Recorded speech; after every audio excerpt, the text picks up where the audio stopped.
My name is Luca Lo Schiavo. I am in Italy now. May I introduce myself maybe with this chart? Yeah, let him share the screen. Yes. Yep, you have co-host. Okay. You see? Yes. Thank you. Yes, we can see. Thank you. So who am I? I started working in regulation when in Italy was constituted the regulatory authority, whose name is now ARERA, in 1997. And I worked with the regulatory authority since last year, 24. And now I am with ERRA. ERRA is an association of energy regulators in several areas of the planet: East Europe, Middle East, Africa, Asia, and also Far East, Central Asia and also Far East. The association has now 48 associated members with very, very diverse regulatory environment. I work as a regulatory specialist at ERRA. They searched for a person with, let's say, expertise in regulation, and there was a selection last year, and I was selected. I have experience in, especially in infrastructure regulation, tariff, network development, especially quality and innovation, but also more recently in market monitoring and also, of course, let's say, rules for market functioning, both at retail and wholesale level. In Italy, we don't have nuclear, but we have a very long, extremely long decommissioning project, and I've been also engaged in regulating the company for nuclear decommissioning. I've also worked with ACER. This is an interesting thing for you, just to try to understand the differences between US and the EU. We don't have what is FERC in US. We don't have a federal regulator. We don't have a European regulator. We only have a European agency named ACER, this one. This is our agent of, maybe better. This one, ACER. ACER is the agency, European agency for cooperation of energy regulators, because in any European state there is a regulator, and ACER is the hub of the net, or the regulatory network, let's say. Please interrupt me if for any need of clarification. Sorry for my English that is not so good, especially in understanding your questions. So I start. I think I will say, Luca, your English is a lot better than my Italian, so I will give you a break. I suppose, but I must understand your question in English, not in Italian. I say that I probably will say things that are probably known. However, I try. AI training facilities are in this very moment the focus of attention. You probably know this white paper of NERC. I don't have to explain you what NERC is, but when I speak to European or other countries, I have to, because this extremely interesting and rich white paper pose a lot of problems, let's say, a lot of issues about what the training facilities can bring to the grid, novel challenges that these kind of facilities create to the grid, especially for these ramping rates. This chart is not from white paper of NERC, but is from this other technical paper published in August 25 by these three big companies in IT and AI. Very, very interesting. That explains that the scale is 50 seconds. 50 seconds, it's a vertical bar. So you can see how fast is the rate between computing phase and communication phase, between 90% thermal design power and 10% thermal design power. Very impressive situation. It means that we always think of data center as Luca? a traditional. Yes, please. Can I ask a quick question? Is that at the interconnect, the building to grid interconnect, or is that a server rack, or et cetera? That strikes me as, with balancing an AI environment, a lot of those spikes will get leveled out. At least that's my understanding, but I don't deal with AI server farms to a great extent. So that is a facility chart we're looking at. This chart is at the very beginning of this paper that is quite considerate, so I suggest you to look at it. But in my comprehension, let's say this is the need that they want to solve. So in the paper there are three solutions for this problem, and this is in the point of connection. This is the measurement, the point of connection. Is that point of connection? Okay. Yes. And indeed, the three solutions are, of course, at increasing cost and also increasing impact in operation. I just want to add, Luca, would you share the slides with us? I'll send it back to everyone who attended. Yes, of course. Slides are fully available. And also these are links that are usable. What is interesting is that I think, at least me, I had an idea of data centers as traditional, stable, predictable load profiles, the less problematic customers in a given sense. Indeed, with AI, things are really changing, and AI have two different, let's say, specialization, because some facilities are only for AI training. And here, in AI training, this is the most difficult customer, because the workload is synchronized by the algorithm of training. So there is this extreme variability, as we have seen, and therefore a big impact on the network. On a third point, let's say an intermediate point, the data centers for AI inference, so the operation, are more stable than training, but less than traditional data centers. And of course, the workload depends on user demand patterns. So I think that here the flexibility, I suppose, is very difficult to be introduced in training facilities. For inference facilities, probably, I suppose, I'm not, it's my induction that it can depend on the contract with the customers. As you probably know, the appetite for energy of AI is impressive. AI, the International Energy Agency foresees in a few years potentially doubling from less than 500 terawatt hour to more than 1,000 terawatt hour in 4 years only. And there are some countries like Ireland where this already is let's say a sort of nightmare.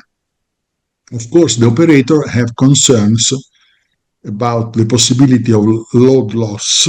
This is a big problem documented by NERC review. and also for forecasting demand and connection queue. So all these are the problems that are in front of regulators and policymakers in general. An interesting data that I found in IEA report is that an average prompt of artificial intelligence requires 10 times more electricity than a Google query. Of course, this poses an enormous dilemma between AI and climate, because substantially the electrification of transport is summed to the new or the new ramp, let's say, the new boom of data center. About the boom of data center, we have to say that there are also some the first skeptical voices. For instance, The Economist published an article a few weeks ago with some, let's say, conscious considerations. But however, it's true that to cover this demand is very, very likely to arrive to more extend fossil fuel generation units, or where available, but of course with a lot of problems in siting and construction, new nuclear. But of course, this is a very difficult point. In Europe, the most impacted is Ireland, with 21% of national demand covered by data center. I find this figure enormous. In my country, Italy is 2%, France 2.2%, Germany 3%, Netherlands 5%. And as a whole, in Europe is expected to triple from 25 to 35. So from an average of 2 as a total to an average of 7 in 10 years. While in the US, from an average of 4 to an average of 9 means something more than doubling. So let's see. My research started from a very interesting case in Ireland. In Ireland, there are very specific reasons. There is especially a very special, I would say, tax regime that attracts a lot of companies here in Europe. Of course, there is a cool climate that is important for cooling systems. Also a good location and especially high quality digital infrastructure. But the network is very congested, and 4 years ago in the Dublin area, where there is a strong impact, 48% of electricity in that area is only for data center. That's really impressive. The CRU, the national regulator, as I said, every nation, because in Europe we call nation what you call the states. Every nation has its own national regulatory authority. So CRU called for a moratorium of connection for data center in the Dublin area. And you see, this is a comment from KPMG saying that this at first effect, let's say, at global level, because, for instance, Amazon stopped its investment in data center in Ireland to understand which was the energy policy issue, so this large users topic. What happened? In February 25,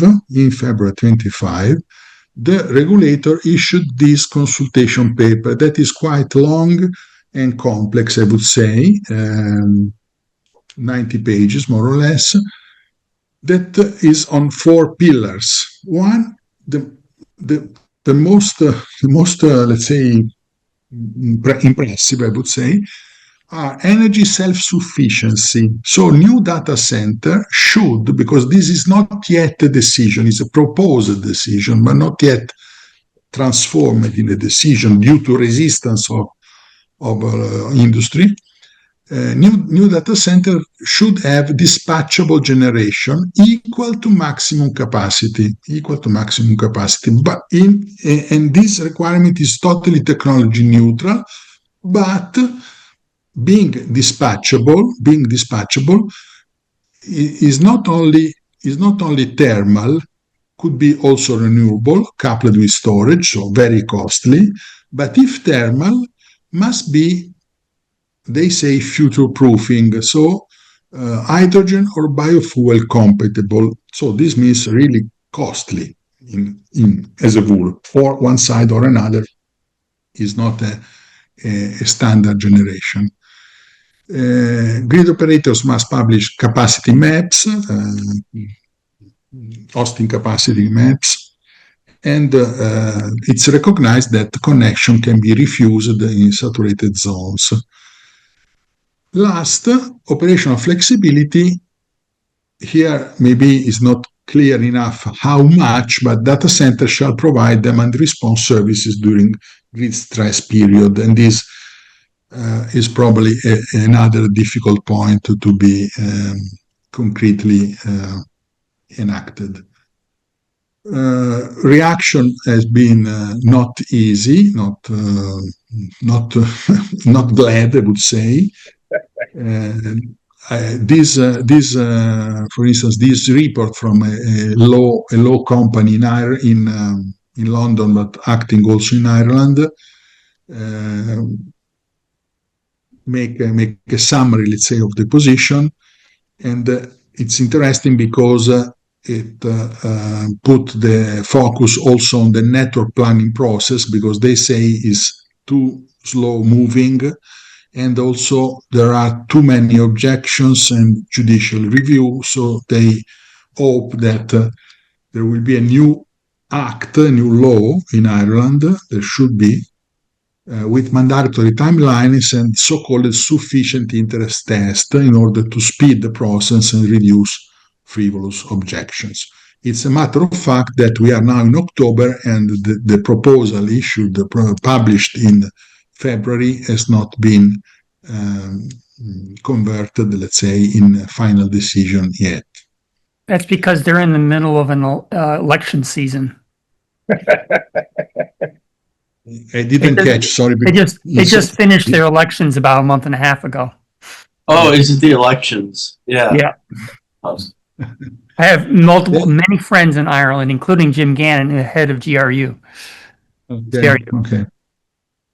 So, and another interesting case that tried to cope this problem, let's say, is a legal innovation in Spain. Let's say apart the blackout, that of course we can also talk about that if you want. This comes from a series, let's say, of new rule, but ultimately this is the last completing decision, July 25, substantially maybe not abandoning but overpassing the principle of first come, first served, because CO2 emissions are considered as a merit index for priority in connection. And there are also further criteria like electrification of industrial process and the green energy vectors. So this is a really complex approach, I suppose, not easy to implement, but to say, not when you ask for a connection, the more you are, let's say, green as a data center, the faster you are connected.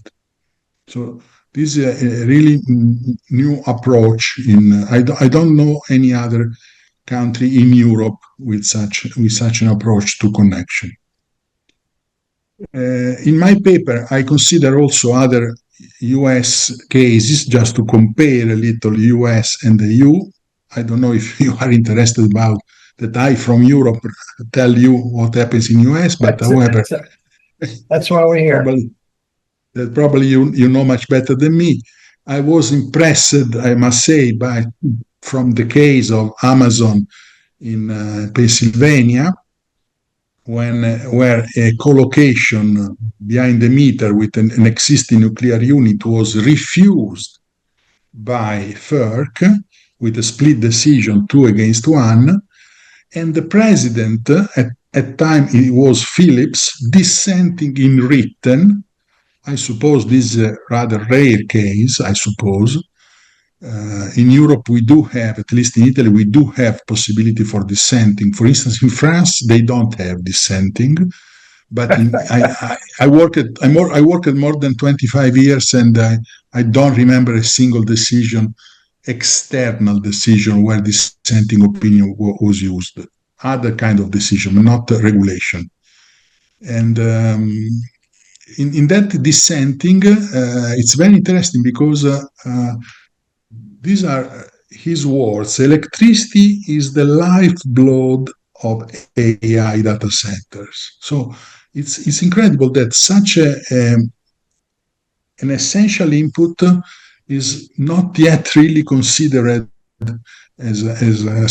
for how essential it is. And he says we cannot vote against because it's a step backward for our leadership as US, national leadership. And affordability can be solved. Affordability is becoming the problem, we will see.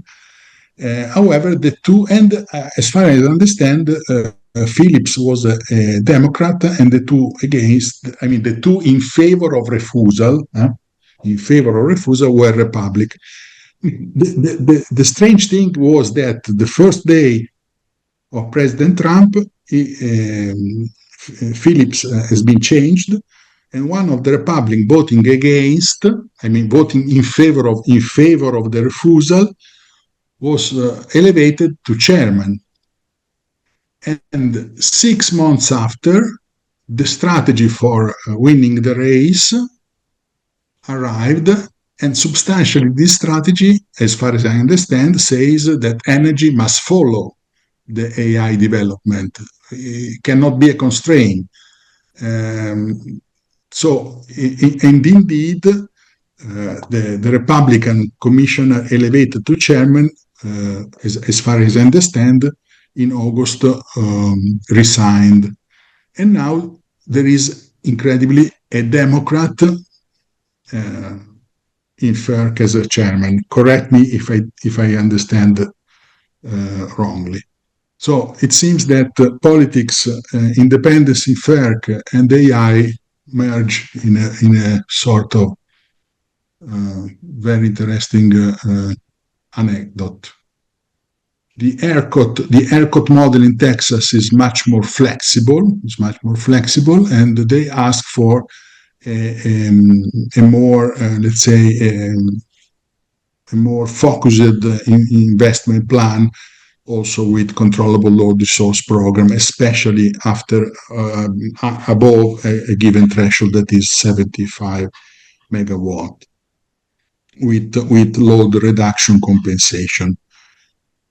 My paper was presented at the Energy Law conference, so it is much more interested in looking at differences, let's say, between European Union and United States. Here I use the word that I wouldn't use now, ex post. It's not ex post, it's case-by-case adjudication. But case-by-case adjudication means uncertainty in outcomes. You see, every country, every state has its own rule, and even some rules can be differently applied over time by the same decision maker. What is interesting, this is not in my paper, was not in my paper because I discovered it recently, is the PJM case. If I understood correctly these sources, it happened that in PJM, the long-term load forecast show a peak due to data centers, an enormous peak, I would say, because 30 gigawatt is more or less half Italy. half Italy peak in 6 years, only for data centers. So here really we have to understand if this projected demand will appear or not, because it's a matter of stranded cost. And the auctions for capacity market skyrocketed from $2.2 billion to $15 billion for the next year. So for this year, indeed, there was an enormous political mess, especially governor of Pennsylvania, Shapiro, asked to do something because it's not possible to have such a cost. And as far as I understand, PJM proposed two things. One is non-capacity backed load. We do have such a service in Italy, for instance, but I wouldn't apply it to data centers. So this is really a novelty, I would say, for new connection, with of course exemption from capacity market payment. And the other is very similar to Ireland: bring your own generation with priority in network connection. So it's a sort of mixture between the Irish case and the Spanish case. That seems that the world is smaller than we think. I conclude saying that if you are interested, just to have an idea, the European system has two levels of rules. European level has these common rules. We have coupled wholesale markets all over Europe with single marginal price, TSO unbundling necessary with regulatory certification. There is a possibility to choose among two schemes, but substantially TSO must be unbundled. There are European-wide network codes with a complex, let's say, management of these European-wide network codes. Distribution company must be separated from suppliers. It is not fully requested ownership unbundling to distribution companies, but must be separated by suppliers. And that's important, the retail market is fully liberalized also for household, with the obligation to have last resort supplier in case of market failure of a supply. We also have a EU-level energy community scheme that is something similar to US community solar for collective self-consumption. This is the EU level. At state level, we have each state can decide if and how much to support renewable. Of course, there are some common criteria for state aid, but very general criteria. As I said, each state, like Italy, France, Spain, and so on, have their regulatory authority. So there is not something like FERC, no. There is not an idea of global interconnection, European global interconnection network. Of course, we have interconnection, but there is not a regulator of this. ACER, the agency, can solve disputes among authorities, but is not a regulator.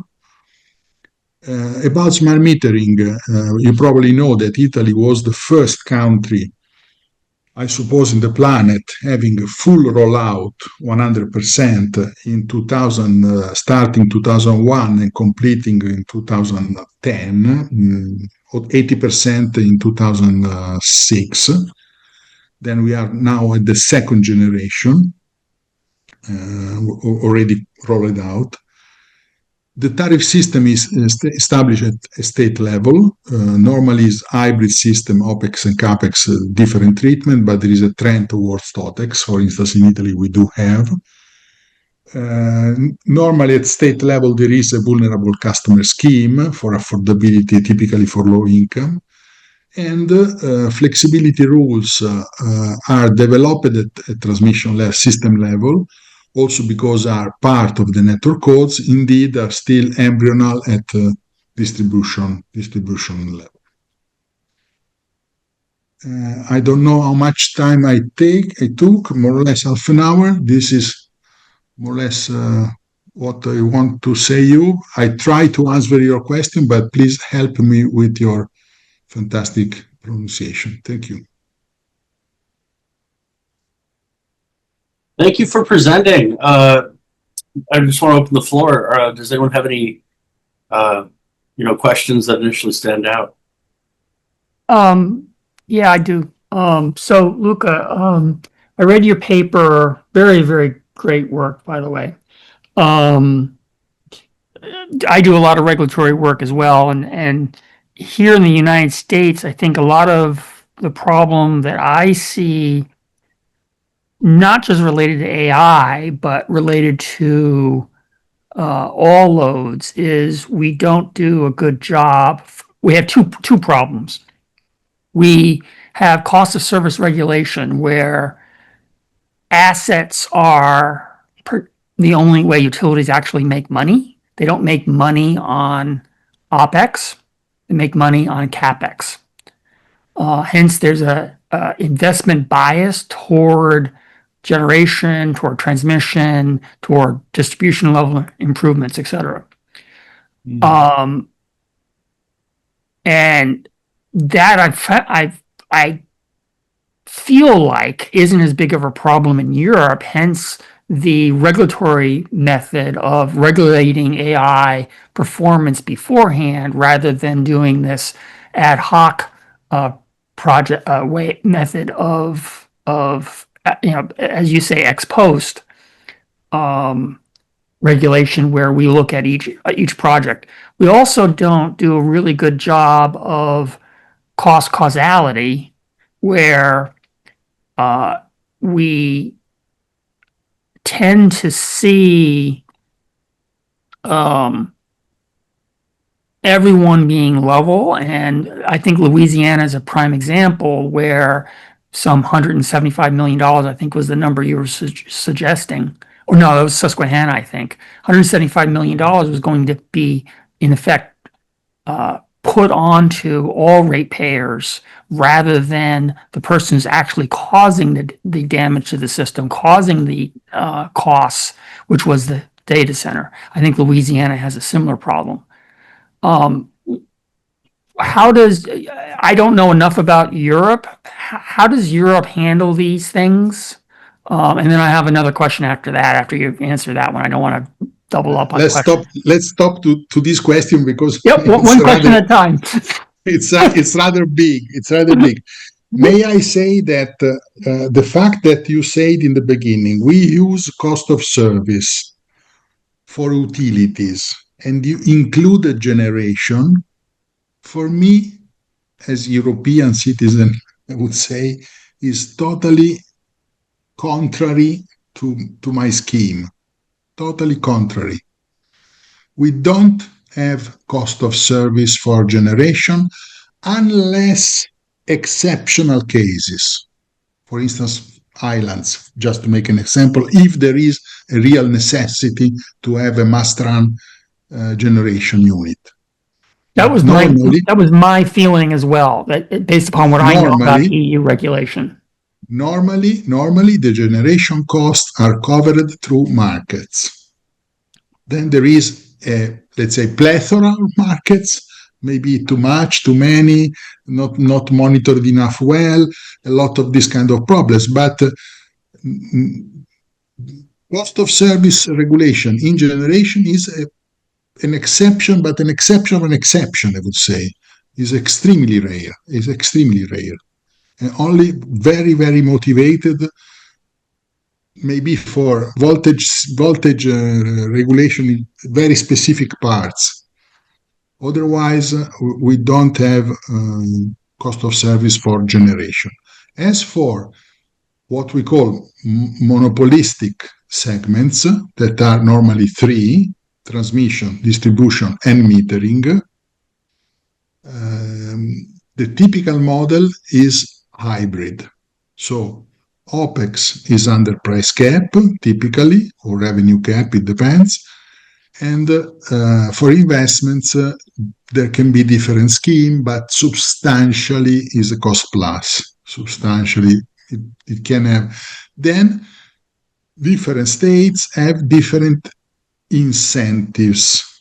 Normally, incentives are limited, typically limited to quality of supply and losses, but sometimes are more, let's say, more fantasy driven. For instance, in Italy, we introduced output, we call them output based, more or less what you name performance based regulation. Output based regulation because there is an index of performance, and if the company reaches such an index, they gain an award. But if they don't reach a minimum level, they have a penalty. Something like Rio in the UK is an example of that. Well, Rio is much more complex than that because Rio is this system applied to a business plan of each company.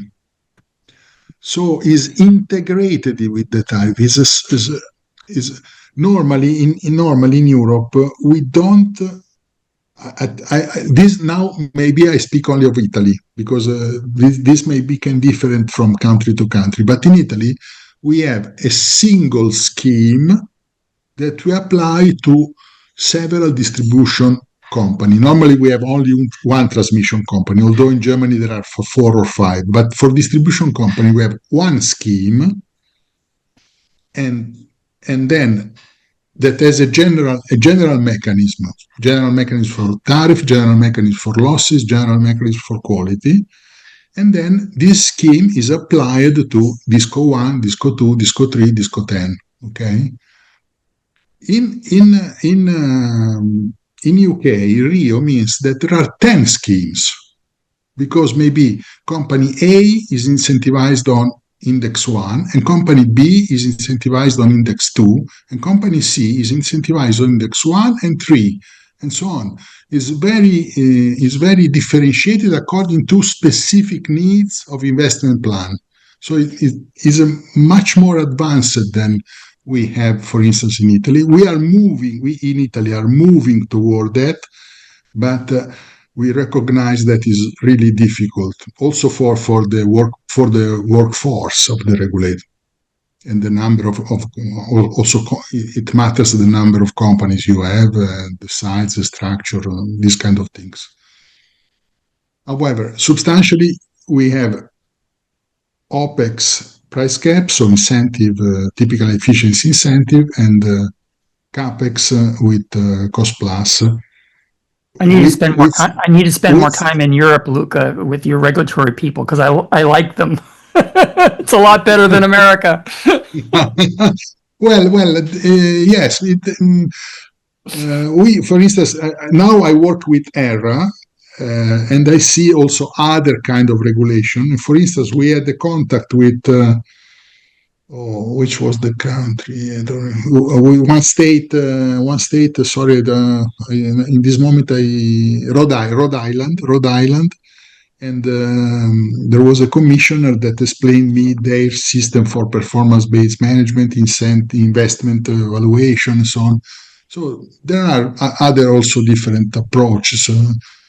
I don't want to blame anybody because every system is different, and we have to understand every I can system. blame our own system.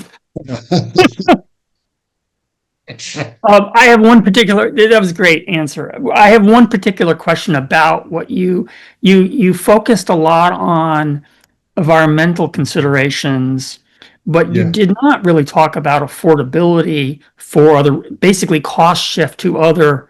If I understand the Susquehanna County, I lived in Pennsylvania, so I think Susquehanna County, Susquehanna Nuclear Power Station, which is in a different place.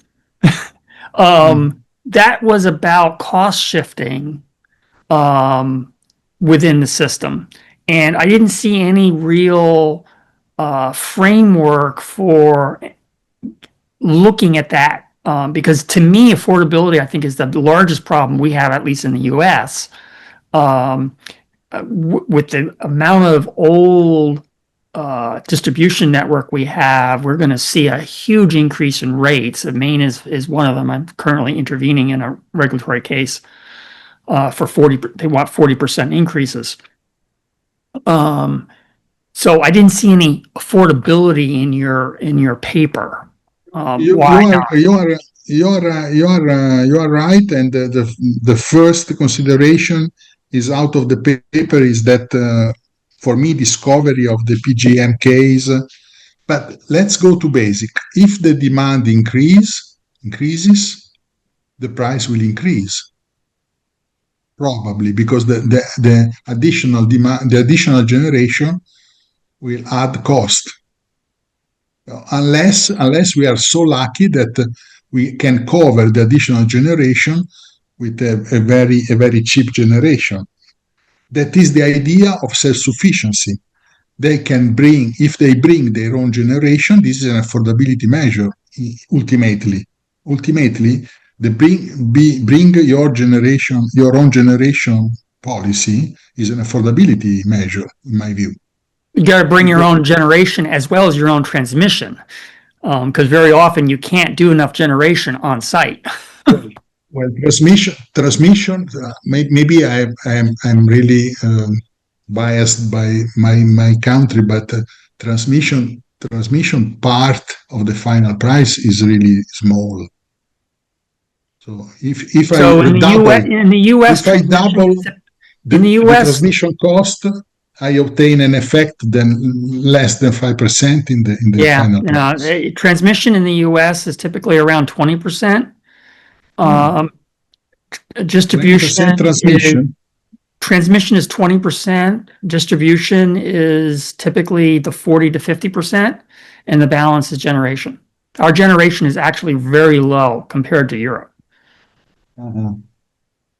We mainly because we have a robust natural gas system. Yeah. Totally different. Yes, we have 25% network, 20% so-called system charges. That is a sort of backpack on our shoulders of renewable support and other lot of things, and the rest is generation, 50% more or less. I will stop now and let other people talk. Thank you. I'd like to jump in with a question that I posed in the email I sent this morning around 5 hours ago. Namely, why do we believe that we should have AI at all? I mean, what are the benefits? And I answer the questions within my question. Namely, I said, well, we may need AI for self-driving cars, or we might need them for hospitals, or we might need them to control and distribute energy resources, or we might need them to solve the climate problem. For the short term, it looks like a solution without a need. And I want to embrace it, because we could do the same question with respect to refrigerators and air conditioners and the internet a century ago. Why do we need all this electricity? We first sold the electrics as light services only for seeing. And eventually we learned that we needed air conditioning. And then when we did, and we needed refrigeration became a need. So things that get introduced in our society eventually become needs. And should we run away from that, or we should run toward it? And that's what I want to hear a comment about.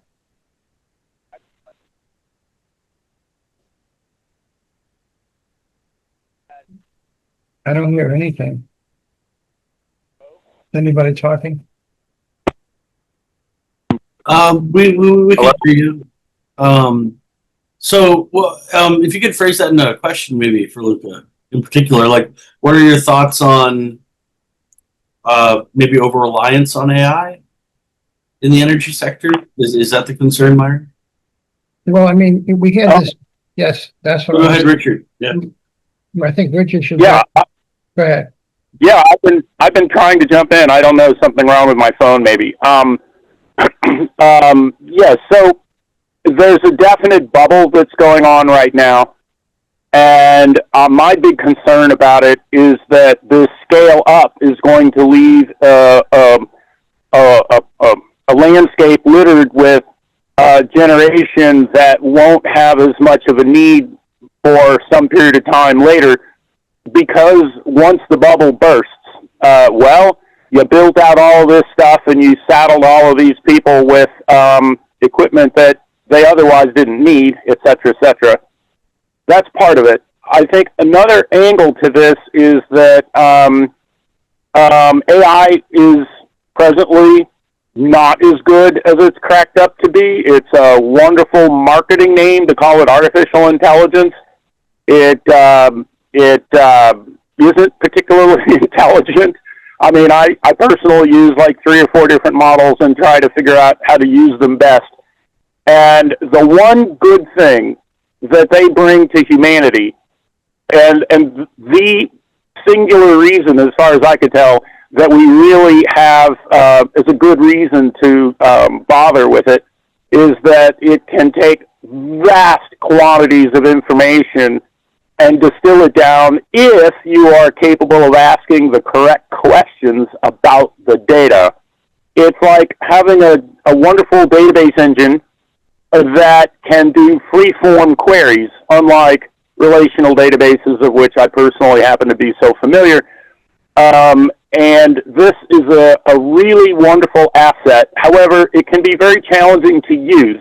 You have to have some insight into how to ask the questions to get the real value out of it.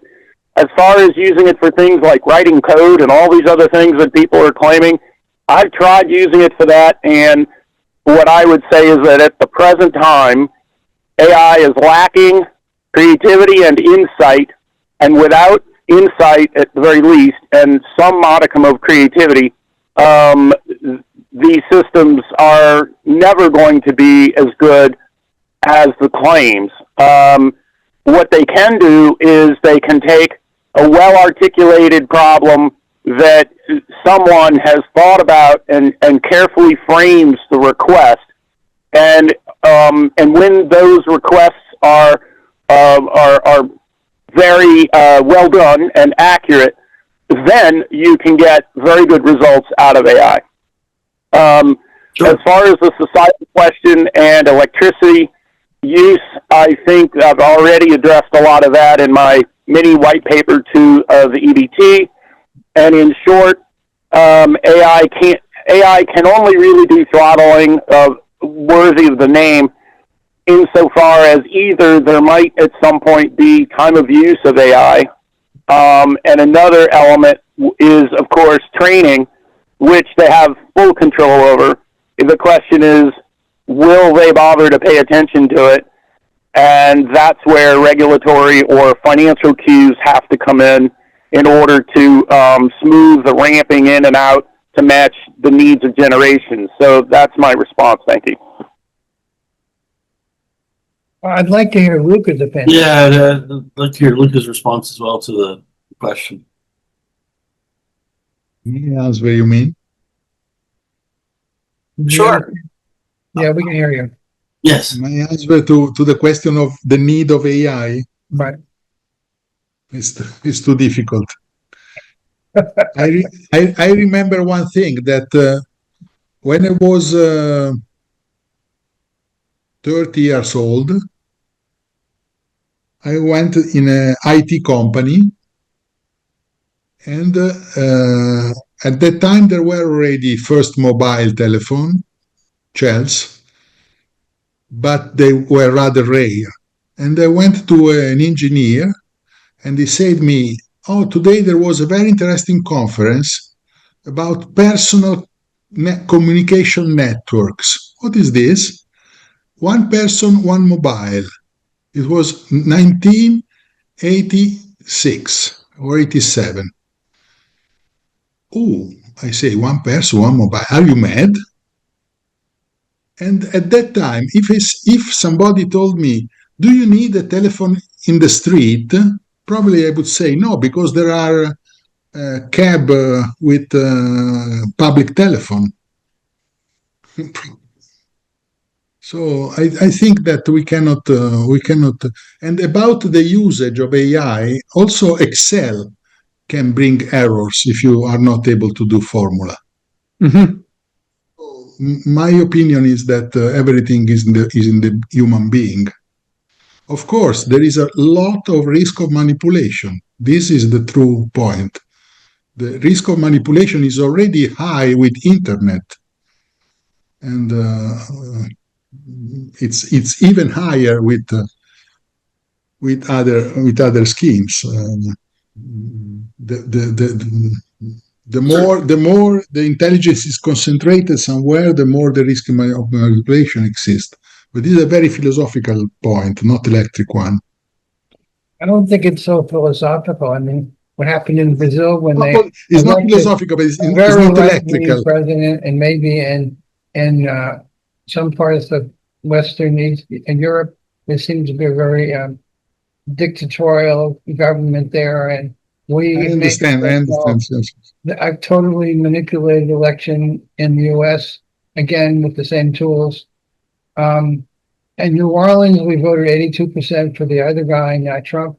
We have machines that can't be tampered, but in most of the rest of the country, there's not who, as they said in Russia, it's not who votes, it's who counts the votes that matter.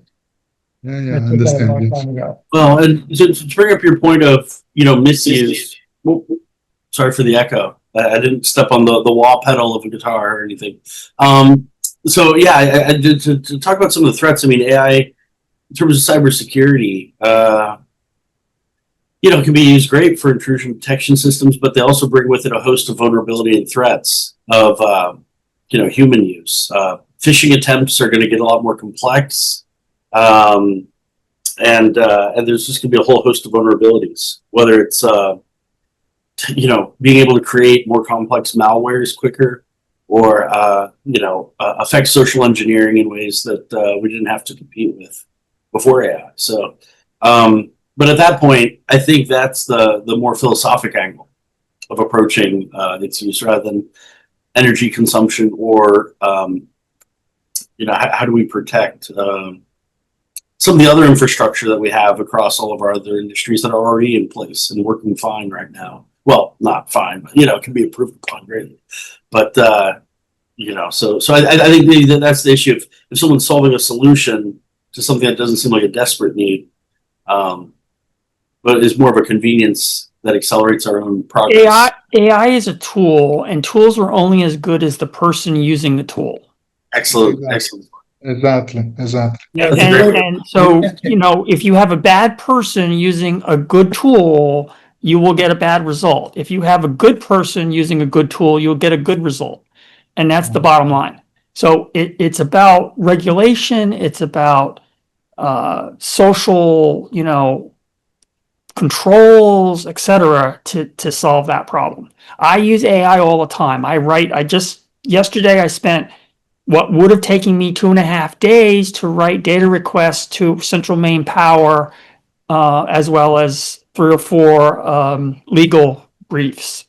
And now, did AI get it right? No, not even 80% there.